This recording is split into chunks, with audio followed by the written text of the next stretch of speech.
Hello everyone, this is Johari. Welcome back to my channel cook with Jo blogs. ఈరోజు మనము మెంతికూర పప్పు చాలా సింపుల్ ప్రాసెస్లో చేయడం నేర్చుకుందాము. ఓకేనా, లెట్స్ బిగిన్.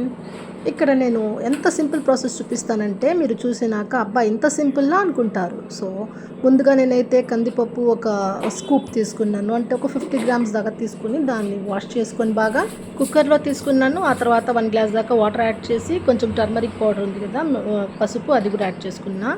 1 ఆనియన్ మాత్రమే తీసుకుంటున్నాను. ఈ పప్పుకి మనము ఆనియన్స్, టొమాటోస్ ఎక్కువగా వేసుకుంటే టేస్ట్ అంత పెద్దగా బాగుండదు.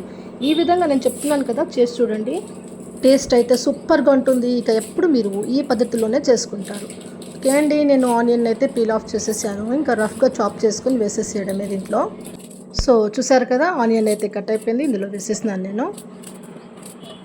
నెక్స్ట్ ఇప్పుడు మనం టొమాటో తీసుకుంటాము. టొమాటో కూడా వాష్ చేసుకుని తీసుకున్నాను. ఇక్కడ కూడా 1 టొమాటో మాత్రమే యూస్ చేస్తున్నా. ఇక టొమాటో దీంట్లో వేసేసినాక సార్నెస్ కోసం నేను ఇందులో లెమన్ జ్యూస్ వాడతాను. టామరిండ్ అయితే యూస్ చేయట్లేదు. నేను చాలా వరకు నా వంటకాల్లో టామరిండ్ అయితే తగ్గిస్తాను. నెక్స్ట్ 4 గ్రీన్ చిల్లీస్ తీసుకుంటున్నాను. ఇది మీ ఇష్టము, మీరు తినే కారంని బట్టి గ్రీన్ చిల్లీస్ తీసుకోండి. అవి కూడా బ్రేక్ చేసి ఇందులో వేసుకునేసేయండి. ఇదన్నీ వేసేసినాక ఆయిల్ కూడా ఇందులోనే వేసేస్తున్నా. చూసారు కదా, సింపుల్ ప్రాసెస్ అని చెప్పాను. ఇంకేం మీరు పోపులు అవి ఇవి పెట్టాల్సిన అవసరమే లేదు. ట్రస్ట్ మీ, చాలా టేస్టీగా ఉంటుంది. అసలు చాలా షార్ట్ టైంలో కూడా ఈ పప్పునైతే మీరు ఈజీగా చకచకా చేసేసేయచ్చు. పైగా టేస్టీగా కూడా ఉంటుంది.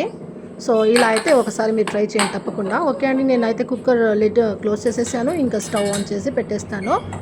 దీన్ని ఇప్పుడు నేను జస్ట్ 2 విజిల్స్ కోసం పెడుతున్నాను. ఈలోపు పప్పు అంతా బాగా కుక్ అయిపోతుంది. నెక్స్ట్ మనం ఇంకా మెంతికూర దగ్గరికి వెళ్తాం. మెంతికూర అయితే ఒలిచి పెట్టేస్తున్నాను నేను ముందే కవర్లో. ఈరోజు తెచ్చుకున్నాను ఫ్రెష్ మెంతికూర. చాలా ఫ్రెష్గా లేతగా ఉండింది.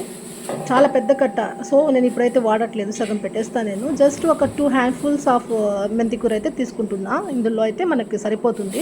ఇప్పుడు నేను చేసే క్వాంటిటీ ఒక 4 మెంబర్స్కి అయితే వస్తుంది. 1 టైం కోసమే వండుతున్నాను నేను. ఈవినింగ్ చపాతీ చేసుకుంటాను, అందులోనే ఈ మెంతికూర వేసి మెంతి చపాతీ చేసుకుంటాను నేను. ఓకే అండి, వాష్ చేయడం కోసం ఒక గిన్నె తీసుకుని అందులో 1 టైం ఫస్ట్ వాష్ చేశాను నేను. సో 1 టైం ప్లెయిన్ వాటర్తోనే వాష్ చేసేస్తున్నాను. ఇది ఆకుకూరలు కదా, దానిపైన పెస్టిసైడ్స్ అవి స్ప్రింకిల్ చేసి ఉంటారు. సో చాలా జాగ్రత్తగా మనం వాష్ చేసుకుంటే మన హెల్త్కి మంచిది. అందుకే నేను నార్మల్ వాటర్తో 1 టైం ప్లెయిన్ వాటర్తో కడిగేసినాను. ఆ తర్వాత ఇంకొక ప్రాసెస్ చేస్తాను నేనైతే.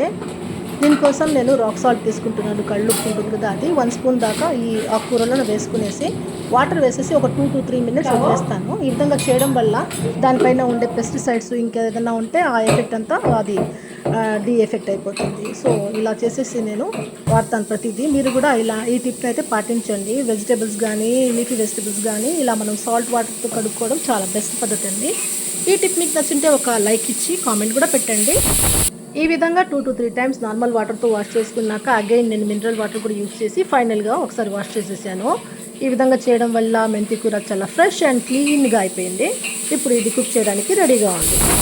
చూసారా, ఫ్రెష్ అండ్ గ్రీన్ మెంతి లీవ్స్ ఆర్ రెడీ. ఇప్పుడు నేను మిగిలిన మెంతాకుని నేను కవర్లోనే పెట్టేసి ఫ్రిడ్జ్లో పెట్టేస్తాను. ఈవినింగ్ వాటితో చపాతీ చేసుకుంటాను నేను. ఓకే అండి, నెక్స్ట్ ఇప్పుడు మనము ఈ వాష్ చేసిన మెతి ఆకునంతా తీసుకొని పక్కన పెట్టుకుందాము. దీన్ని తీసుకొని మనం పప్పులో వేసి కుక్ చేయాల్సి ఉంటుంది.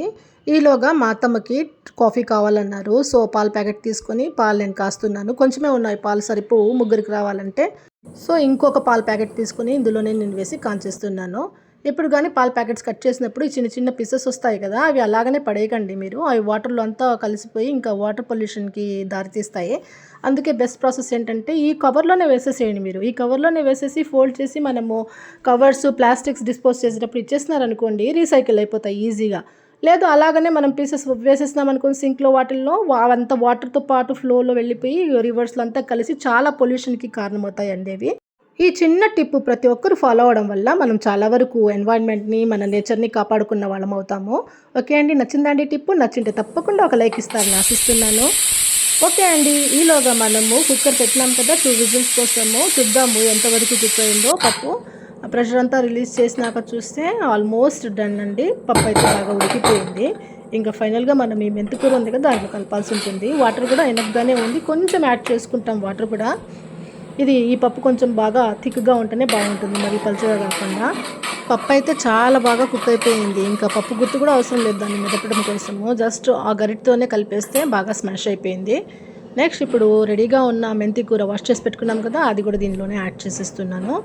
యాడ్ చేసినాక ఈ మెంతి కూర కుక్ అవ్వడం కోసం కొంచెం వాటర్ కూడా యాడ్ చేస్తాను నేను, అవసరం అవుతుంది. ఇప్పుడు ఈ మెంతాకు అండ్ పప్పు వీటినన్నిటిని మొత్తం బాగా కలిపేసి ఎంత వాటర్ అయితే అవసరం అవుతుందో చూసుకుంటాను ఒకసారి. జస్ట్ కొంచెం యాడ్ చేసుకుంటే సరిపోతుంది. యాడ్ చేసుకునేసి నెక్స్ట్ ఇంకా కుక్కర్ మనము 1 విజిల్ కోసం పెట్టుకుందాము. సాల్ట్ యాడ్ చేయలేదు ఇంతవరకు, సో ఇప్పుడు కొంచెం సాల్ట్ కూడా యాడ్ చేసేస్తాను నేను. మీకు తగినట్టుగా వేసుకోండి. ఇప్పటి వరకు నేనైతే ఆ సార్నెస్ కోసం, పులుపు కోసం ఏం వేయలేదు చూడండి, టామరెడ్ కూడా వేయలేదు ఇందులో. లాస్ట్లో ఇప్పుడు నేను లెమన్ జ్యూస్ యాడ్ చేసుకుంటాను. సో ఆ లెమన్ జ్యూస్ వేసినాక మనకి ఎంత సాల్టీగా ఉండాలో దాన్ని తగ్గట్టుగా సాల్ట్ వేసుకొని ఆ ప్రెషర్ కొంచెం రిలీజ్ చేసేసి ఆ లిడ్ బిగించేసేయండి. 1 విజిల్ చాలండి. ఇక ఈ పప్పు కుక్ అయ్యేలోపు మనం ఇంకో పని చేద్దాము. కాఫీ చేసుకుందాము. ఒక 2 స్పూన్స్ దాకా నేను కాఫీ పౌడర్ తీసుకున్నాను. ఒక గ్లాస్లో 1.5 స్పూన్ షుగర్ తీసుకున్నాను. ఇది ముగ్గురు కోసం చేస్తున్నాను, నా కోసం, మా అత్త కోసం, మా అమ్మ కోసం. ఇంకా మిల్క్ కలిపేస్తున్నాను. బాగా చిక్కగా కాగిన ఈ మిల్క్, ఇది ఆవు పాలండి. మా అపార్ట్మెంట్కే ఒక అతను తెప్పిస్తారు. చాలా చిక్కగా ఉంటుంది, చాలా టేస్టీగా కూడా ఉంటుంది మిల్క్. సో నేనైతే ఇంకా ముగ్గురు కోసం కాఫీ కలిపేసాను. మా అత్తమ్మ గ్లాస్లో తాగుతారు, గ్లాస్లో వేస్తున్నాను నేను. నా కోసం కప్పు రెడీ అయిపోయినాయి. 3 కప్స్ ఆఫ్ కాఫీ. వేడి వేడి కాఫీని ఎంజాయ్ చేసేలోపు మెంతి కూర పప్పు కూడా రెడీ అయిపోయి ఉంటుంది. సో ఒక 2 మినిట్స్లో మాత్రం నేను చక్కగా కాఫీ తాగేస్తాను. కొంచెం ఇంకా మిల్క్ కలుపుతున్నాను నేను.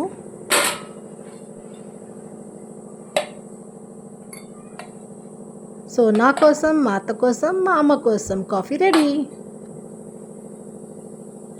ఓకే అండి, ఐఎమ్ బ్యాక్. కాఫీ అయితే అయిపోయింది. ఇంకా ఈ కుక్కర్ ఓపెన్ చేసి చూశాను. మెంతి కూర, ఈ పప్పు అంతా బాగా ఉడికిపోయింది. జస్ట్ ఒక గరిటెతోనే నేను బాగా కలిపేస్తున్నాను.